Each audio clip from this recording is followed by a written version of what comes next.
হাসিমারা তোরসা কালী মন্দিরে পুজো দিয়ে আলিপুরদুয়ারের উদ্দেশ্যে রওনা দিলেন অভিষেক ব্যানার্জি। আজ দুপুর 12:40 নাগাদ হাসিমারা তোরসা কালী মন্দিরে আসেন অভিষেক ব্যানার্জি। সেখানে পুজো দেন তিনি, তারপর আলিপুরদুয়ারের উদ্দেশ্যে রওনা দেন তিনি। সাড়া ফেলেছে স্বাস্থ্যসাথী কার্ড। আজ লাইনে দাঁড়িয়ে স্বাস্থ্যসাথী কার্ড নিলেন খোদ মুখ্যমন্ত্রী মমতা বন্দ্যোপাধ্যায়। উপস্থিত ছিলেন মুখ্য সচিব আলাপন বন্দ্যোপাধ্যায়, পুর প্রশাসক ফিরাদ হাকিম সহ অন্যান্য আধিকারিকেরা। অন্য সকলের মতো লাইনে দাঁড়িয়ে স্বাস্থ্যসাথী কার্ড হাতে তুলে নেন মুখ্যমন্ত্রী মমতা বন্দ্যোপাধ্যায়। আজ তার বাড়ির কাছে হরিশ মুখার্জি রোডের জয়হিন্দ ভবনে দুয়ারে সরকার শিবিরের আয়োজন করা হয়। এদিন বেলা 11:30 নাগাদ সেই শিবিরে গিয়ে রাজ্য সরকারের স্বাস্থ্যসাথী প্রকল্পের সুবিধা নেন তিনি। নিজের নামে কার্ড করান। যেভাবে আর 5 জন দুয়ারে সরকার শিবির থেকে বিভিন্ন পরিষেবার সুবিধা নেন, তেমনি এদিন সকালে লাইন দিয়ে স্বাস্থ্যসাথী কার্ড করান মুখ্যমন্ত্রী। বেশ কয়েকজন এদিন মুখ্যমন্ত্রীর আগে লাইনে দাঁড়িয়েছিলেন। সেই লাইন বজায় রেখে ধীরে ধীরে এগিয়ে তিনি স্বাস্থ্যসাথী প্রকল্পের জন্য নির্ধারিত টেবিলের সামনে গিয়ে নিজের ছবি তুলিয়ে বায়োমেট্রিক করিয়ে সমস্ত নিয়ম মেনে এদিন স্বাস্থ্যসাথী কার্ড হাতে নেন তিনি। রাজ্যের একজন বাসিন্দা হিসেবে এই কার্ড গ্রহণ করলেন মুখ্যমন্ত্রী। তারপরে যারা লাইনে ছিলেন তাদেরও হাতে তিনি এই কার্ড তুলে দেন। তৃণমূল কংগ্রেস ছাড়লেন লক্ষ্মীরতন শুক্লা। হাওড়া টাউন সভাপতির পদ সহ দলের যাবতীয় দায়িত্ব থেকে সরে দাঁড়ালেন তিনি। তার সিদ্ধান্তকে স্বাগত জানিয়েছেন মুখ্যমন্ত্রী মমতা বন্দ্যোপাধ্যায়। কোনো জল্পনার কিছু নেই, খেলায় ফিরতে চান লক্ষ্মীরতন শুক্লা। খেলায় আরো সময় দিতে চান, তাই ইস্তফা দিয়েছেন লক্ষ্মীরতন শুক্লা। মন্ত্রিত্ব থেকে লক্ষ্মীরতন শুক্লার পদত্যাগ প্রসঙ্গে সাংবাদিক বৈঠকে এমনটাই দাবি করলেন মুখ্যমন্ত্রী মমতা বন্দ্যোপাধ্যায়। তিনি বলেন, লক্ষ্মী ভালো ছেলে, কেউ পদত্যাগ করতেই পারে, কি আসে যায়। লক্ষ্মী যে চিঠি লিখেছে তাতেই লেখেনি যে মন্ত্রিসভা থেকে পদত্যাগ করছে, লিখেছে যে রাজনীতি থেকে সরে যেতে চায় ও খেলায় আরো সময় দিতে চায়, তাই মন্ত্রিত্ব থেকে সরতে চায়। তবে এই টার্মের শেষ পর্যন্ত ও বিধায়ক থাকবে। ঠিক আছে, ও ভালো করে খেলাধুলো করুক, শুভেচ্ছা রইল। রাজ্যপালকেও বলবো ওর পদত্যাগ পত্র গ্রহণ করে নিতে। নেতাজি সুভাষচন্দ্র বসুর 125তম জন্মজয়ন্তী উদযাপন নিয়ে নয়া পদক্ষেপ রাজ্য সরকারের। 23শে জানুয়ারির দিনটি দেশ নায়ক দিবস হিসেবে ঘোষণা করেছেন মুখ্যমন্ত্রী মমতা বন্দ্যোপাধ্যায়। এবার 23শে জানুয়ারি নেতাজির জন্মদিন কিভাবে পালন করা হবে তা নিয়ে বিভিন্ন ক্ষেত্রে বিশিষ্টদের সঙ্গে এক ভার্চুয়াল বৈঠকে বসেছিলেন মুখ্যমন্ত্রী। সেখানে তিনি বলেন, এবার রাজ্যে নেতাজির 125তম জন্মদিন পালন করা হবে দেশ নায়ক দিবস হিসেবে। পাশাপাশি মুখ্যমন্ত্রীর দাবি, নেতাজির জন্মদিনটি জাতীয় ছুটির দিন হিসেবে ঘোষণা করা হোক। কিভাবে আগামী 23শে জানুয়ারি নেতাজির জন্মদিন পালন করা হবে এবং সারা বছর কিভাবে নেতাজিকে বিভিন্ন অনুষ্ঠানে স্মরণ করা হবে তা বিস্তারিত জানান মুখ্যমন্ত্রী। নেতাজির জন্মদিনে শ্যামবাজার 5 মাথার মোড়ে একটি জমায়েত হবে, সেখান থেকে একটি মিছিল হবে। বেলা 12:15 জন্মগ্রহণ করেছিলেন নেতাজি। ঠিক সেই সময় গোটা রাজ্য জুড়ে সাইরেন বাজবে, ঘরে ঘরে মানুষ শঙ্খ বাজাবেন, তখনই মিছিল শুরু হবে। মিছিল শেষ হবে রেড রোড নেতাজি মূর্তির পাদদেশে। গোটা দেশে ও বিশ্বে ছড়িয়ে থাকা ভারতীয়দের প্রতি মুখ্যমন্ত্রীর আবেদন, নেতাজির জন্মলগ্নে উলুধ্বনি ও শঙ্খ বাজাবেন। ভ্যাকসিন আসছে বলে আশায় বুক বাঁধছে দেশের মানুষ। এর মধ্যেই সামনে এলো নতুন বিপদ। ব্লাড ফ্লুর আতঙ্ক দেখা দিয়েছে বাংলায়। জলদাপাড়া জাতীয় উদ্যান সংলগ্ন এলাকায় দেখা মিলল একাধিক বুনো পায়রার দেহ। উত্তরবঙ্গের আলিপুরদুয়ারের মাদ্রিহাটের জলদাপাড়া জাতীয় উদ্যান সংলগ্ন এলাকায় একাধিক বুনো পায়রার অস্বাভাবিক মৃত্যুর খবর সামনে আসে। এলাকার হাই স্কুল পাড়ার রবীন্দ্র কলোনিতে বুনো পায়রার দেহ উদ্ধার হয়। এদিন সব মিলিয়ে মাদ্রিহাটের জলদাপাড়া জাতীয় উদ্যান সংলগ্ন এলাকায় 13টি বুনো পায়রার দেহ উদ্ধার হয়েছে। দেহগুলি উদ্ধার করে পোস্টমর্টমের জন্য পাঠিয়েছে জলদাপাড়া জাতীয় উদ্যান কর্তৃপক্ষ। জলদাপাড়া জাতীয় উদ্যানের ডিএফও কুমার বিমল জানিয়েছেন, পাখিগুলোর মৃত্যুর কারণ এখনো স্পষ্ট নয়। পোস্টমর্টমের রিপোর্ট এলে মৃত্যুর আসল কারণ জানা যাবে। তবে দেশের নানা প্রান্তে যেভাবে পাখি মৃত্যুর খবর পাওয়া যাচ্ছে, তাতে মৃত্যুর একটা কারণ ব্লাড ফ্লু হতে পারে বলে সন্দেহ করা হচ্ছে। পরিবেশ প্রেমী সুব্রত গঙ্গোপাধ্যায়ও পাখিগুলোর মৃত্যুর কারণ ব্লাড ফ্লু হতে পারে বলে আশঙ্কা করছেন। রাজ্যের মানুষজনকে চোখের সমস্যা থেকে মুক্তি দিতে চালু হচ্ছে রাজ্য সরকারের নতুন প্রকল্প চোখের আলো। এই কর্মসূচি চালু হবে গঙ্গাসাগর মেলার আগেই, চলবে আগামী 5 বছর।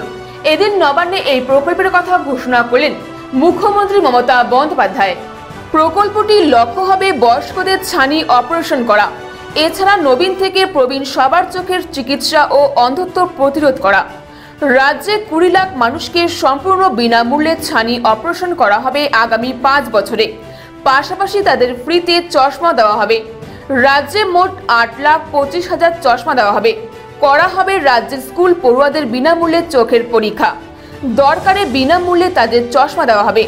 মোট 4 লাখ ছাত্রছাত্রী বিনামূল্যে চশমা পাবে।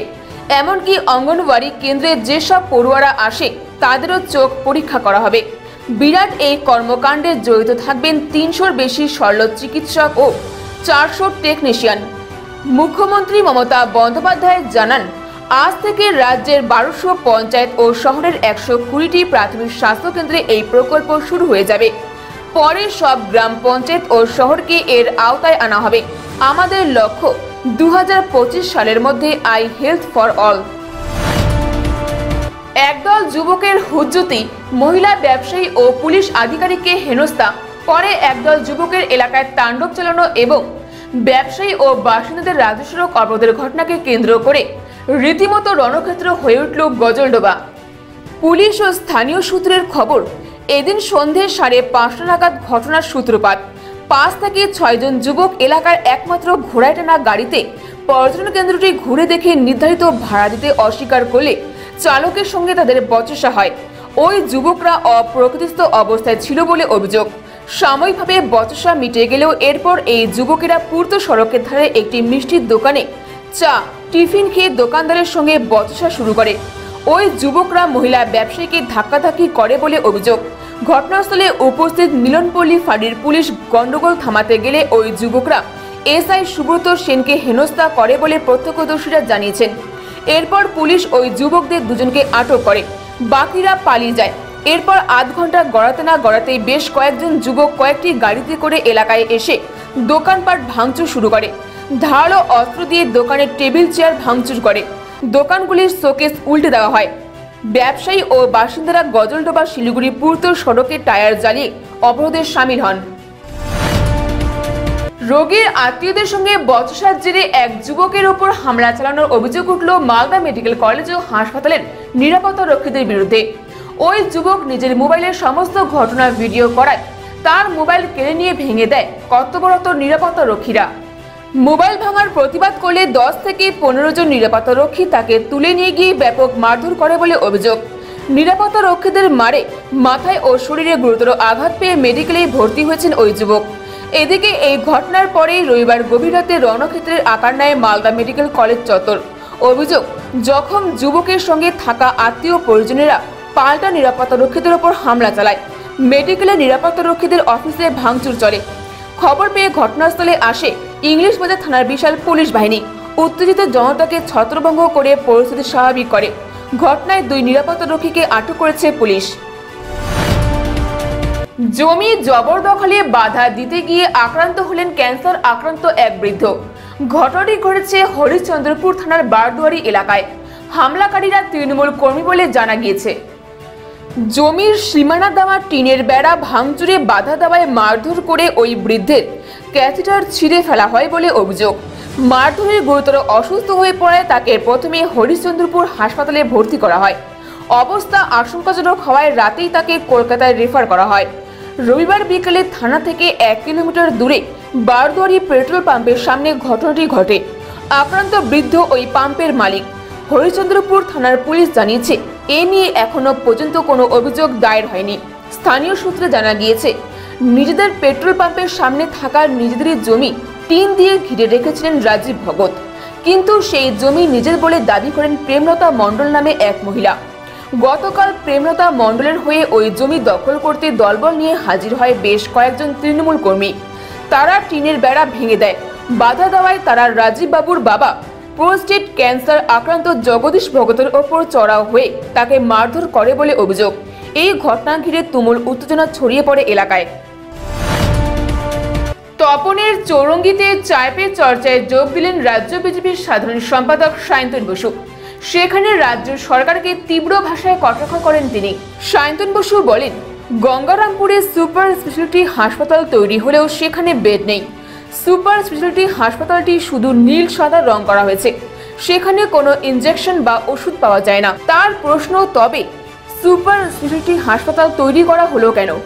বাংলার মানুষকে শোষণ করে লুট করছে বলেও তৃণমূলকে কটাক্ষ করেন তিনি। এদিন কয়লা পাচার নিয়েও তোপ দাগেন তিনি। সায়ন্তনবাবু বলেন, তপনের মানুষ বছরের পর বছর প্রতারিত হচ্ছে, কোনো উন্নতি হয়নি। বাংলার ৪৫ লক্ষ মানুষ ভিন রাজ্যে গিয়ে কাজ করছে, তারা ক্ষমতায় এলে এই রাজ্যে ফিরিয়ে এনে কাজ দেওয়ার কথা বলেন তিনি। আইন ভেঙে সিএএ এর সমর্থনে মিছিল করার মামলায় জামিন পেলেন বিজেপি নেতা সায়ন্তন বসু। ২০০ টাকার ব্যক্তিগত বন্ডে জামিন মঞ্জুর বালুরঘাট জেলা আদালতের। এদিন বালুরঘাট জেলা আদালতে ব্যক্তিগত ২০০ টাকার বন্ডে জামিন পান বিজেপির রাজ্য সম্পাদক। এদিন দুপুরে সায়ন্তন বসু জেলা বিজেপির কয়েকজন নেতাকে নিয়ে বালুরঘাট জেলা আদালতে হাজির হন। বেলা ২টোর সময় বিচারক তার জামিন মঞ্জুর করেন। আদালত সূত্রের খবর, ২০২০ সালের ১২ই জানুয়ারি বালুরঘাটে ১৪৪ ধারা উপেক্ষা করে সিএএ এর সমর্থনে মিছিল করে সায়ন্তন বসু। বালুরঘাটের সাংসদ সুকান্ত মজুমদার, জেলা বিজেপির সভাপতি বিনয় বর্মন সহ অন্যান্য সদস্যরাও উপস্থিত ছিলেন এই মিছিলে, যার পরে বিজেপির রাজ্য সম্পাদক সায়ন্তন বসু সহ ২১ জন নেতা কর্মীর নামে স্বপ্রণোদিতভাবে মামলা করে পুলিশ। যে মামলায় অন্যান্য নেতৃত্বরা জামিন নিলেও এদিন আদালতে হাজির দিয়ে জামিন নেন বিজেপির ওই রাজ্য নেতা। বিজেপির রাজ্য সম্পাদক সায়ন্তন বসু জানিয়েছেন, ভারতীয় আইনের প্রতি ভরসা রয়েছে। বিজেপি দল বরাবরই আদালত ও আইনের প্রতি শ্রদ্ধাশীল। সেই আইনের প্রতি সম্মান রেখেই তিনি আদালতে হাজির হয়ে বিচারকের কাছে আইনজীবীর মাধ্যমে জামিনের আবেদন জানালে বিচারক ২০০ টাকার ব্যক্তিগত জামিন মঞ্জুর করেছেন। পাহাড়ের পর এবার দার্জিলিং জেলার তরাই এলাকাতেও রাজনৈতিক কর্মসূচি শুরু করলেন বিমল গুরুং। খড়িবাড়ি ও নকশালবাড়িতে কর্মী সভা থেকে মুখ্যমন্ত্রী মমতা বন্দ্যোপাধ্যায়কে ফের মুখ্যমন্ত্রী করার পক্ষে জোরালো সওয়াল করেন বিমল গুরুং। এদিন দু জায়গাতেই বিজেপিকে নিয়ম মাফিক বিঁধেছেন এই গোর্খা নেতা। পাহাড়ের পর এদিন সমতলে জোর প্রচার চালান বিমল গুরুং। এদিন গোর্খা জনমুক্তি মোর্চার খড়িবাড়ি ব্লক কমিটির উদ্যোগে নেপাল সীমান্তের পানিট্যাঙ্কির দুলালজোত নেপালি প্রাইমারি স্কুলে এক কর্মী সভা অনুষ্ঠিত হয়। কর্মী সভায় বিমল গুরুংয়ের সঙ্গে উপস্থিত ছিলেন দলের সাধারণ সম্পাদক রোশন গিরি। মহাত্মা গান্ধীর প্রতিকৃতিতে মাল্যদান করে দলের কর্মী সভা শুরু করেন বিমল গুরুং। ২০২১-এর বিধানসভা নির্বাচনে রাজ্যে তৃণমূল কংগ্রেসকে দলের পক্ষ থেকে পূর্ণ সমর্থন করা হবে বলে তিনি জানান। বিজেপির প্রতি সমর্থন তুলে নিয়ে কেন তৃণমূল কংগ্রেসকে সমর্থন করা হচ্ছে তার ব্যাখ্যাও দেন তিনি। প্রতীক্ষার অবসান। উত্তরবঙ্গ মেডিকেল কলেজ ও হাসপাতালে বহু প্রতীক্ষিত লেভেল 2 ট্রমা কেয়ার ইউনিটের উদ্বোধন করলেন মুখ্যমন্ত্রী মমতা বন্দ্যোপাধ্যায়। এদিন বিকেলে নবান্ন থেকে ভার্চুয়ালি অনুষ্ঠানে মুখ্যমন্ত্রী মমতা বন্দ্যোপাধ্যায় নতুন ট্রমা কেয়ার ইউনিটের উদ্বোধন করেন। উপস্থিত ছিলেন রাজ্যের পর্যটন মন্ত্রী গৌতম দেব, অতিরিক্ত জেলাশাসক সুমন্ত সহায়, মুখ্য স্বাস্থ্য আধিকারিক প্রলয় আচার্য, মেডিকেল সুপার কৌশিক সমাজদার সহ অন্যান্যরা। এখন থেকে অন্য সাধারণ ওয়ার্ডের মতো দরজা খোলা থাকবে ট্রমা কেয়ার ইউনিটের, যাতে আর দুর্ঘটনাগ্রস্ত রোগীদের নার্সিংহোম কিংবা কলকাতাতে ছুটতে না হয়। বড় বড় বেসরকারি পরিষেবা যেমন রয়েছে তার চেয়েও আধুনিক ও ঝাঁ চকচকে করা হয়েছে এই ইউনিটটি। এদিন এই বিভাগের চিকিৎসক, নার্স ও স্বাস্থ্যকর্মীদের হাতে দায়িত্বভার তুলে দেওয়া হয়।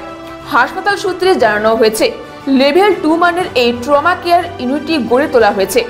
উত্তরবঙ্গে কিছু সরকারি হাসপাতালে ট্রমা কেয়ার ইউনিট থাকলেও লেভেল 2 মানের এটাই প্রথম। এই ইউনিটে 20টি শয্যা থাকছে, তার মধ্যে ট্রমার ক্রিটিক্যাল কেয়ার ইউনিটে থাকছে 10টি, স্টেপ ডাউনে তথা এইচডি ইউনিটে থাকছে আরও 10টি শয্যা। জটিল অস্ত্রোপচারের ব্যবস্থা থাকছে এই ইউনিটে।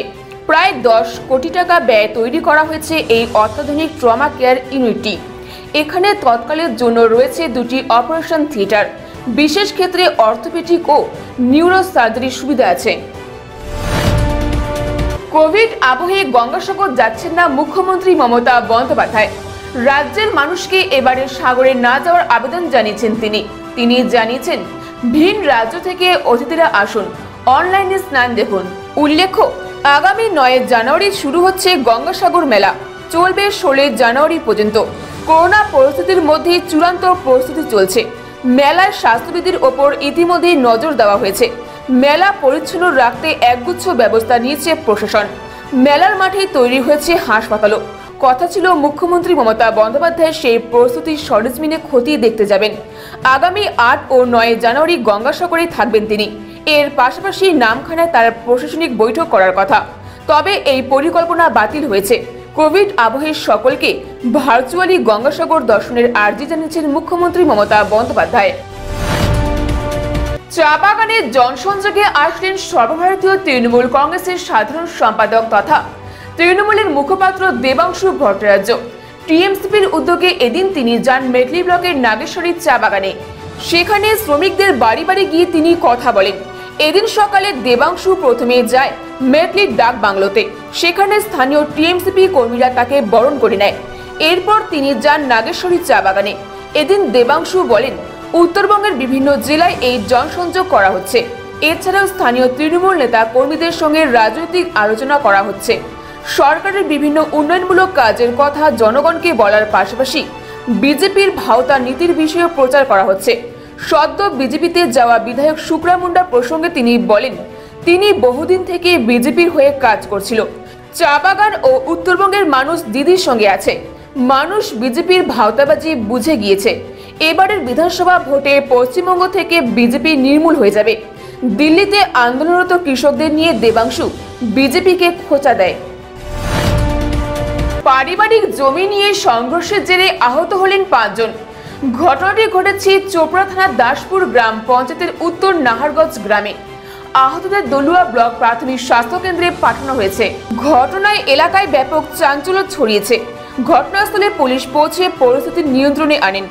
দাসপাড়া গ্রাম পঞ্চায়েতের উপপ্রধান মনসুর আলম বলেন, স্থানীয় বাসিন্দা লতিফুদ্দিনের ছেলেমেয়েদের মধ্যে জমির ভাগ নিয়ে বেশ কিছুদিন ধরে সমস্যা ছিল।